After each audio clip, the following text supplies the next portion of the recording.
ধামাকা ধামাকা ধামাকা ধামাকা হবে। যা চাপ বলে দে, তোর বাপ এসেছে। ওই যে দেবদার এন্ট্রি, হাতে কুড়ুল নিয়ে, ভাই খাতাম খাতাম খাতাম, পুরো ধামাকা ধামাকা ধামাকা। হ্যালো বন্ধুরা, আশা করি তোমরা সবাই ভালো আছো, সুস্থ আছো। এখন একটা নতুন ভিডিও নিয়ে চলে এসেছি। এই ভিডিওতে কথা বলবো দেবদার আপকামিং সিনেমা, বা যেই সিনেমাটাকে নিয়ে সমস্ত আমরা পশ্চিমবঙ্গবাসী ওয়েট করে আছি, অপেক্ষা করে আছি, হাতে দিন গুনছি, আর মাত্র 8 দিনের অপেক্ষা। খাদানের 4th সং তোর বাপ এসেছে, তার হচ্ছে টিজার এসেছিল। আর এই সংটা আসছে 12/12/2024 বেলা 11:12 সময়। এই সংটা আবার ট্রেন্ডিংয়ে আসতে চলেছে।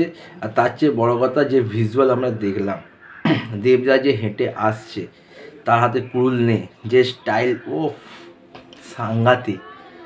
তারপরে দেবদা যখন ফেসটা আমরা দেখতে পাচ্ছি, আগুন জ্বলে দু দু তারপর দেবদারে খোঁজা খোঁজা দাড়ি দিয়ে লুক, ভাই এরকম দেবদাকে তো আমরা চাই, এরকম দেবদাকেই আমরা চাই, এইরকম মাস সিনেমায় আমরা চাই, বাংলা সিনেমায়, যেটা টক করে দেবে, টক করে দেবে, টক করে দেবে।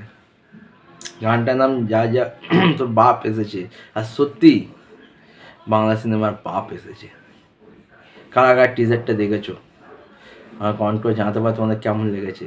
ভাই খাদানের মানে টপ সং, যে সংটা হবে আর পাবলিক হাততালি সিটি হলে ড্যান্স করবে, সেটা হচ্ছে এই বাপ এসেছে সংটা।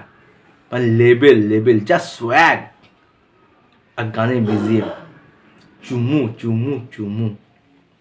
যারা যারা দেখো নি প্লিজ গিয়ে দেখে নাও বাপ এসেছে টিজারটা। আর তো কয়েক ঘন্টার অপেক্ষা, কাল 11টা-12টার সময়, 11:12 খাদানের 4th সং তোর বাপ এসেছে ড্রপ আউট করবে। ভাই কালকে ধামাকা হবে, ধামাকা। আপাতত ভিডিওটা এটুকুই। যদি ভালো লাগে লাইক করে দিও, কমেন্ট করে দিও, শেয়ার করে দিও, চ্যানেল সাবস্ক্রাইব করে দিও। দেখা হচ্ছে একটা নতুন ভিডিও। টাটা।